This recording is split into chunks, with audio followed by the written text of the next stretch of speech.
Olá, estudantes! Sou a professora Luana Jensen de Língua Portuguesa.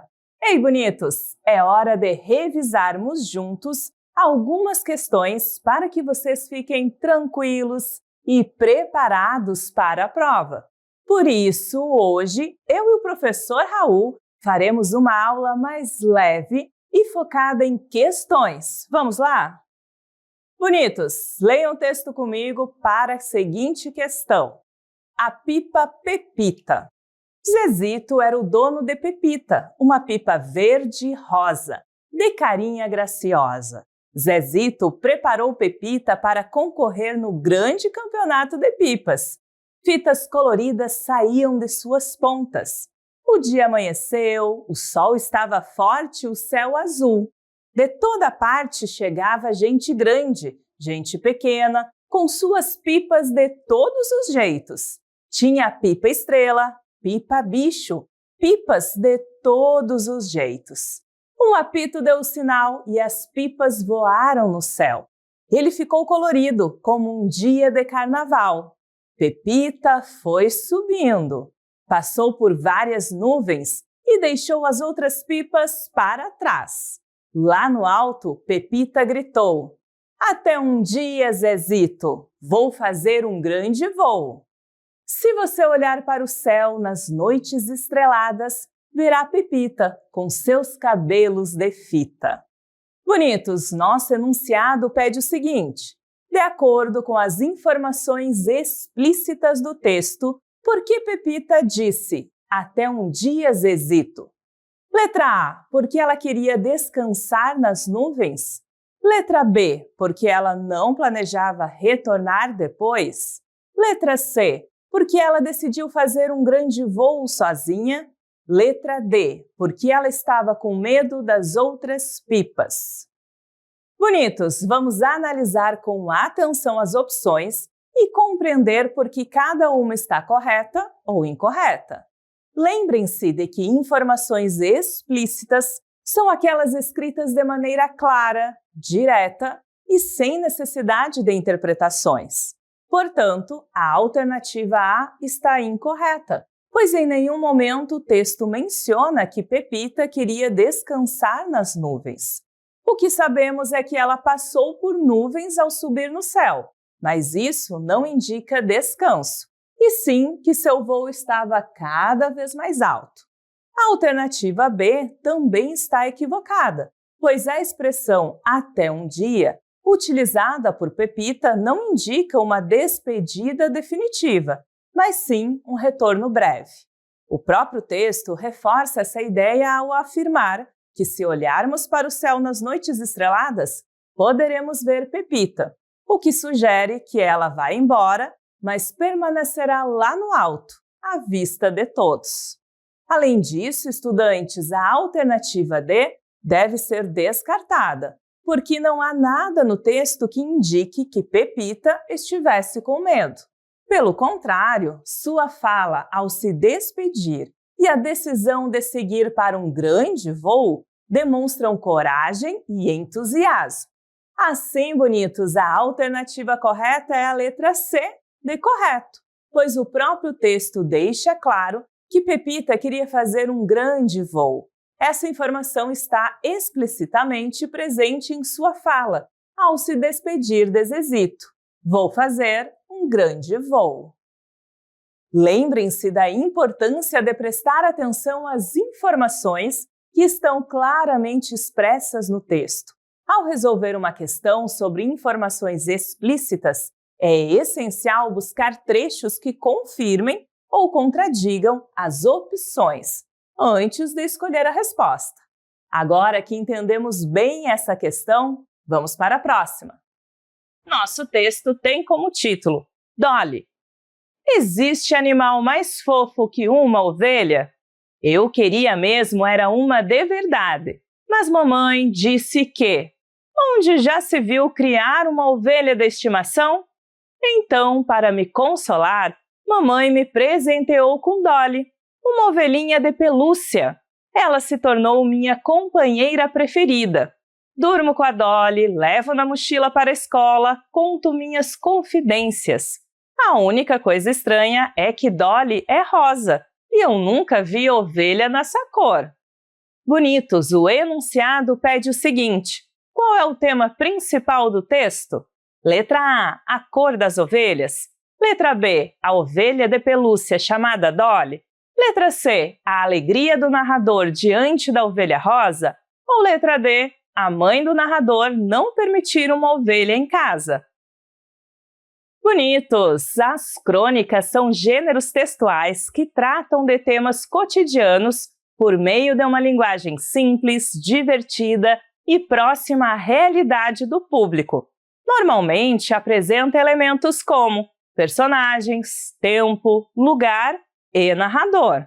O texto exposto aborda a história de um narrador que acha as ovelhas os animais mais fofos do mundo, tão a ponto de desejar uma de verdade para si.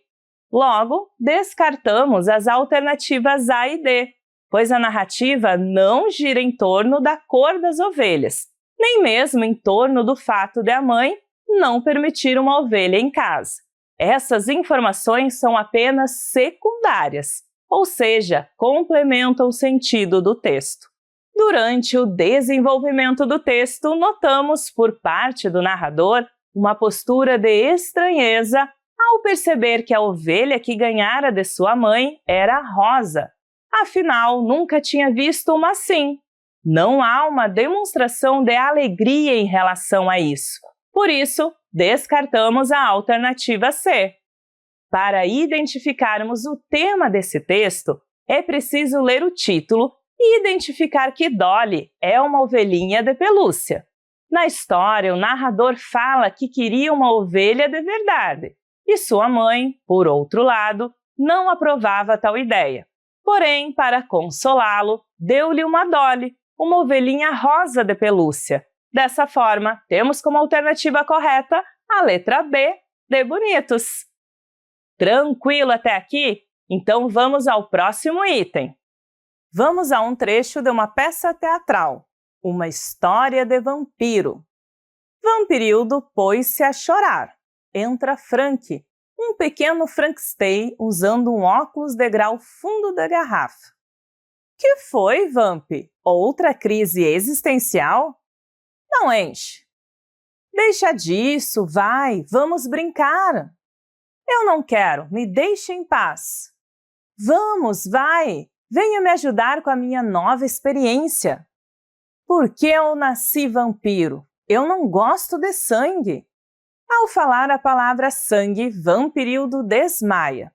Frank sai desesperado à procura de ajuda. Do outro lado, entra uma pequena múmia usando uma peruca e colares no pescoço, como se estivesse desfilando. Subiu na passarela, desfilando, pisa na barata, parou, voltou. Tropeça em Vampirildo. Pô, Vamp, sai do caminho, atrapalhou meu desfile.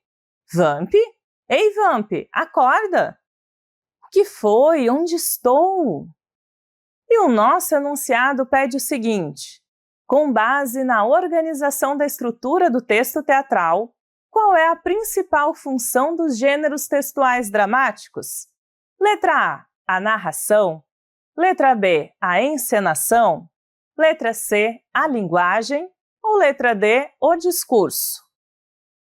Bonitos, o texto dramático tem como principal função a encenação. Sua estrutura promove diversos direcionamentos para isso, como a descrição do espaço e do tempo, bem como orientações de movimentos, posicionamentos e ações para os atores por meio das rubricas. Assim, nossa resposta correta é a letra B. Lembrem que a narração é relacionada aos textos narrativos. Linguagem é a escrita em si e o discurso é a fala. Agora, estudantes, vamos ao nosso próximo item. Leia o texto a seguir e responda ao exercício. Um idoso na fila do Detran. O senhor aqui é idoso, gritava a senhora para o guarda, no meio da confusão, na porta do Detran da Avenida Presidente Vargas, apontando com o dedo o tal senhor. Como ninguém protestava, o policial abriu o caminho para que o velhinho enfim passasse à frente de todo mundo para buscar a sua carteira. Olhei em volta e procurei com os olhos o velhinho, mas nada. De repente percebi que o idoso que a dama solidária queria proteger do empurra-empurra não era outro senão eu. E o comando do item é o seguinte: no texto, o uso de aspas em palavras como senhor, idoso e velhinho tem como efeito letra A, apontar termos técnicos e científicos. Letra B, expor um diálogo entre os personagens. Letra C, apresentar uma citação de outro texto. Letra D, destacar que o narrador não se vê como idoso. Pupilos, as aspas têm várias funções, entre elas indicar uma ironia, ou seja, dizer o contrário do que se espera em determinados contextos, principalmente em textos literários, como poemas, crônicas, contos, fábulas, etc. Ao lermos o trecho da crônica, um idoso na fila do Detran, não podemos considerar que as aspas entre as palavras senhor, idoso e velhinho são utilizadas para destacar termos técnicos ou científicos, tendo em vista que são palavras comuns e sinônimas, ou seja, têm significados próximos, usadas no nosso dia a dia. Sendo assim, descartamos a alternativa A. Além disso, apesar de as palavras senhor e idoso estarem presentes na fala, que é o ponto de partida para o desenvolvimento da crônica, as aspas não indicam um diálogo realizado entre dois ou mais personagens, como também não apresentam uma citação de outro texto, o que nos faz descartar as alternativas B e C, respectivamente. Por isso, a nossa alternativa correta é a letra D, uma vez que as aspas destacam o ponto de vista do narrador sobre si mesmo, isto é, ele não se vê como alguém idoso. E para repassar isso ao leitor, coloca os termos entre as aspas para indicar contrariedade e ironia. Meus queridos pupilos, agora uma pausa rápida para uma curiosidade. Vocês sabiam que a prova SAEB acontece a cada 2 anos? Pois é, a prova busca mapear os níveis de aprendizado de todos vocês. O que isso quer dizer, professor?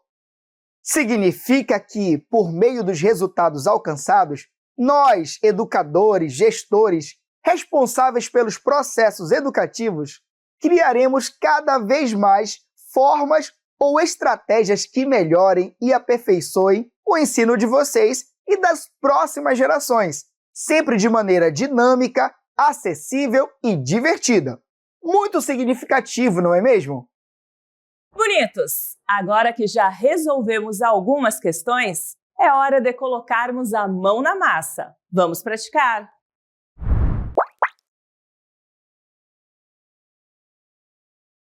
Ei, bonitos! Leiam o texto comigo para responder a questão. A chave dourada. Era uma vez um menino chamado Davi, que adorava explorar o sótão da casa de sua avó. Certo dia, entre velhos baús e livros empoeirados, encontrou uma pequena chave dourada. Intrigado, mostrou o objeto para sua avó, que sorriu e disse: "Essa chave pertence a um baú muito especial." Animado, Davi procurou por toda parte até encontrar um pequeno baú de madeira escondido atrás de uma estante. Com as mãos trêmulas, girou a chave na fechadura e abriu a tampa. Dentro, encontrou cartas antigas, fotografias amareladas e um relógio de bolso muito bonito. Sua avó pegou o relógio e, emocionada, explicou: esse relógio era do seu bisavô. Ele o levou consigo em todas as suas viagens. Davi ficou encantado ao imaginar as histórias que aquele relógio poderia contar. Bonitos, nosso enunciado diz o seguinte: de acordo com as informações explícitas do texto, o que Davi encontrou dentro do baú? Letra A, um mapa do tesouro e moedas de ouro. Letra B, cartas antigas, fotografias amareladas e um relógio de bolso. Letra C, um livro secreto cheio de histórias mágicas. Ou letra D, uma coleção de chaves antigas e um caderno de anotações. Tempo na tela para vocês!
Estudantes, vamos analisar com atenção cada uma das alternativas e compreender por que algumas estão incorretas e por que apenas uma está correta. A alternativa A está incorreta, pois em nenhum momento o texto menciona mapas do tesouro ou moedas de ouro. Embora Davi tenha encontrado um baú, seu conteúdo não está relacionado a riquezas ou elementos típicos de histórias de piratas. Já a alternativa C também pode ser descartada, pois não há qualquer menção a um livro secreto cheio de histórias mágicas. O que Davi encontrou no baú foram objetos reais, carregados de memória e significado, e não elementos fantasiosos. Bonitos, a alternativa D também está equivocada, pois o texto não faz referência a chaves antigas ou cadernos de anotações. A única chave mencionada na história é a pequena chave dourada que Davi encontrou e usou para abrir o baú, mas não há menção a outros objetos como chaves antigas ou cadernos. Portanto, a alternativa correta é a letra B de Bonitos, pois o próprio texto afirma que Davi encontrou cartas antigas, fotografias amareladas e um relógio de bolso dentro do baú. Esses elementos estão explicitamente descritos na narrativa e fazem parte do contexto da história, tornando essa a única opção correta. Fácil, não é mesmo? Lembrem-se, bonitos, para identificar as informações explícitas, devemos ler atentamente o texto. Prestem atenção nas palavras-chave, nas repetições de conceitos ou nas conexões entre as frases, pois esses detalhes nos ajudam a entender melhor a mensagem como um todo. Temos, bonitos, agora um poema. Acompanhem comigo. Canção do Exílio. Minha terra tem palmeiras onde canta o sabiá. As aves que aqui gorjeiam não gorjeiam como lá. Nosso céu tem mais estrelas, nossas várzeas têm mais flores. Nossos bosques têm mais vida, nossa vida mais amores. Em cismar sozinho à noite, mais prazer encontro eu lá. Minha terra tem palmeiras, onde canta o sabiá. Não permita, Deus, que eu morra, sem que eu volte para lá, sem que desfrute os primores que não encontro por cá, sem que ainda viste as palmeiras, onde canta o sabiá. Ei, bonitos, vocês já conheciam o verbo gorjear? Então, significa cantar em tons melódicos, certo? Nosso enunciado pede o seguinte: o tema principal do poema é: letra A beleza das aves e suas canções. Letra B, a saudade do eu lírico por sua terra natal. Letra C, a comparação entre diferentes paisagens. Ou letra D, a vontade de viajar e conhecer novos lugares. Agora é com vocês!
Estudantes, os poemas frequentemente tratam de temáticas específicas, como paixão, natureza, identidade, saudade, sociedade, cultura, entre outros. Sempre apresentam um eu lírico, ou seja, uma voz que fala dentro do poema. No texto Canção do Exílio, o eu lírico descreve as qualidades de sua terra natal, isto é, do lugar onde nasceu, e faz isso de maneira saudosista, com saudades de casa, porque deseja voltar para essa terra. Assim, de cara, descartamos as alternativas A e D, pois apesar de o sujeito lírico mencionar as aves na primeira estrofe, o tema do poema não é esse. Os pássaros são apenas uma das belezas de sua terra. Assim como ele não cita, em momento algum, a vontade de viajar e conhecer novos lugares. Em relação à alternativa C, o eu lírico realmente estabelece algumas comparações, como: nosso céu tem mais estrelas, nossas várzeas têm mais flores, mas elas não são a temática principal do poema, considerando que servem apenas para intensificar o sentimento do sujeito. O poema, desse modo, gira em torno da profunda saudade que o eu lírico sente de sua terra.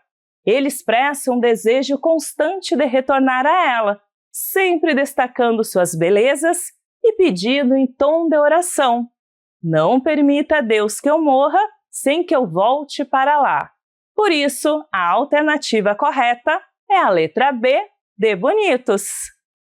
Bonitos, o texto base para a nossa questão é: casos de dengue aumentam em exames de laboratórios privados. O número de exames com resultado positivo para a dengue realizados em laboratórios privados entre os dias 17 e 23 de março cresceu 221% em relação à primeira semana epidemiológica de 2023. Os dados são da Associação Brasileira de Medicina Diagnóstica, ABRAMED, e mostram evolução de 26,51% para 33,74% na positividade dos resultados nesse período. O volume de exames feitos em tais estabelecimentos no período aumentou 152%. Segundo o presidente do Conselho de Administração da ABRAMED, Wilson Skolnick, o aumento da procura por exames para diagnosticar a dengue e a crescente positividade nos resultados se explicam pelo fato de o país viver uma temporada de chuvas, apesar de já estar no outono.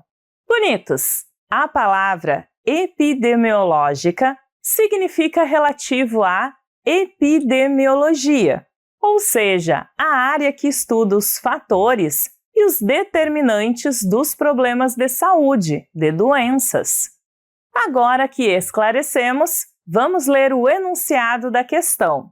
Após a leitura do texto, podemos identificar que sua finalidade relaciona-se. Letra A. A divulgação de formas de prevenção da dengue e instruir os leitores. Letra B. A associação do aumento de casos da dengue ao baixo número de chuvas no verão. Letra C. Ao aconselhamento para que as pessoas façam o exame de identificação da dengue. Ou letra D. A divulgação de dados sobre o aumento de casos de dengue em exames laboratoriais. Agora é com vocês!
Bonitos! Por ser uma notícia, já sabemos que o objetivo é informar algo ao leitor.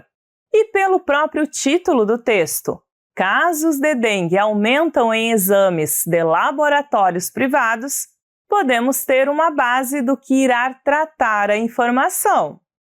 Pela leitura da notícia, verificamos que não há informações sobre quais atitudes adotamos para evitar a dengue.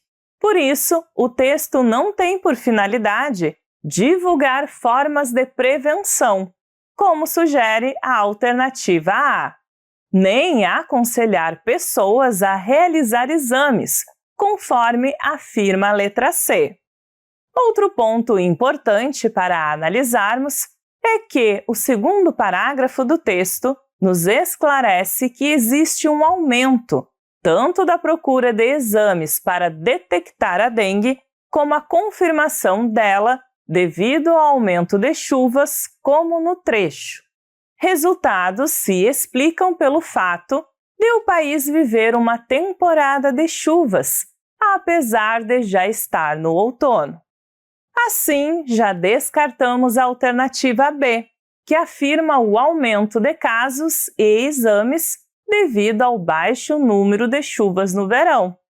Logo, nossa alternativa correta é a letra D, a divulgação de dados sobre o aumento de casos de dengue em exames laboratoriais, tendo em vista que tanto o título do texto quanto os dados da notícia divulgam os dados dos casos de dengue, confirmados em laboratórios privados.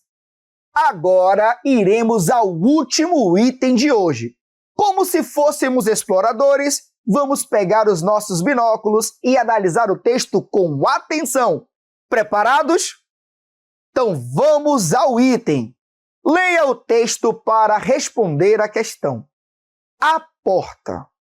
Eu sou feita de madeira, matéria morta, mas não há coisa no mundo mais viva do que uma porta.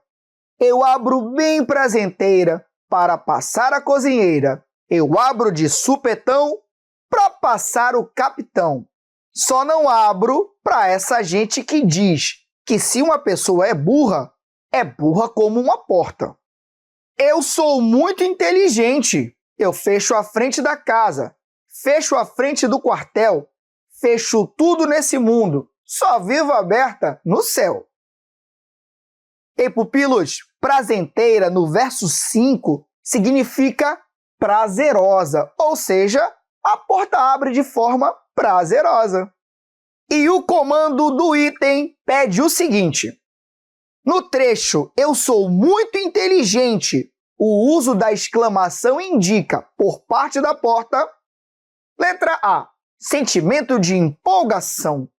Letra B, sentimento de admiração. Letra C, sentimento de orgulho. Letra D, sentimento de dúvida. Tempo na tela!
Pupilos, o sinal de exclamação entre as várias funções que pode exercer é geralmente utilizado para enfatizar um estado emotivo ou para intensificar uma afirmação.